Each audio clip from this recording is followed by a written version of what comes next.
Numbers, the fourth chapter, verse 21 through 789. Last night's class was phenomenal. Steve did a great job bringing up the points that he brought up. Great discussion after, and God willing, it'll be the same today. As we normally do, I'll do sort of an overview, and then we'll open up for some discussion. This parsha is 176 verses. It's actually the longest parsha in the whole Torah.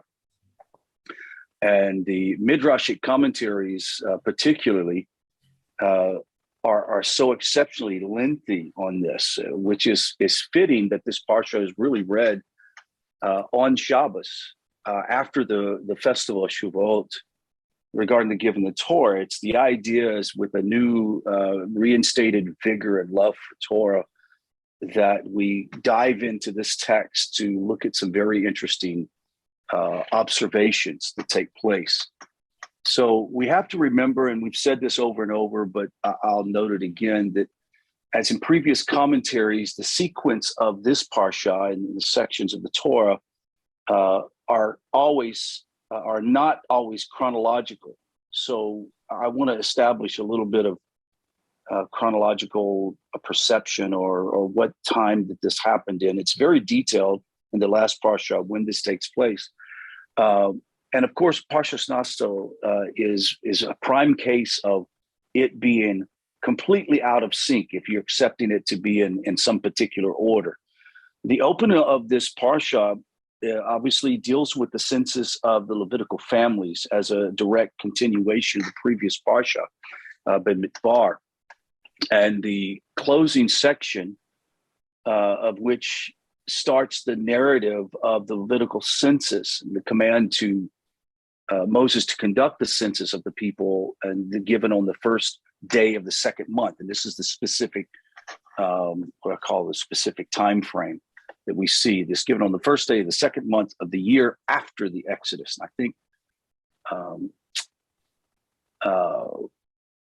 Ross pointed that out when we first started this section.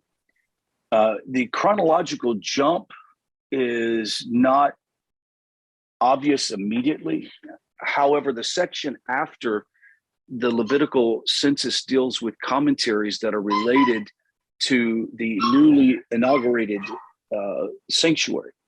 Now, sending the ritual impurity out of camp was a very important thing. So today we're going to sort of focus on a couple of items we haven't focused on yet.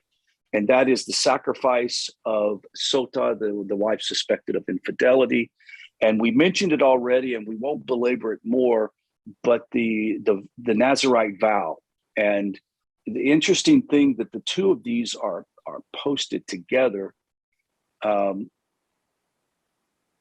seemingly on purpose. And that is the Sota, the person who is suspected of infidelity, and the idea that drinking wine or drinking too much wine could also cause you to violate your marital vows by becoming sexually impure. And so we're going to be dealing with that. The priestly blessing, which is given in the courtyard outside of the sanctuary, is instituted by Aaron on the day of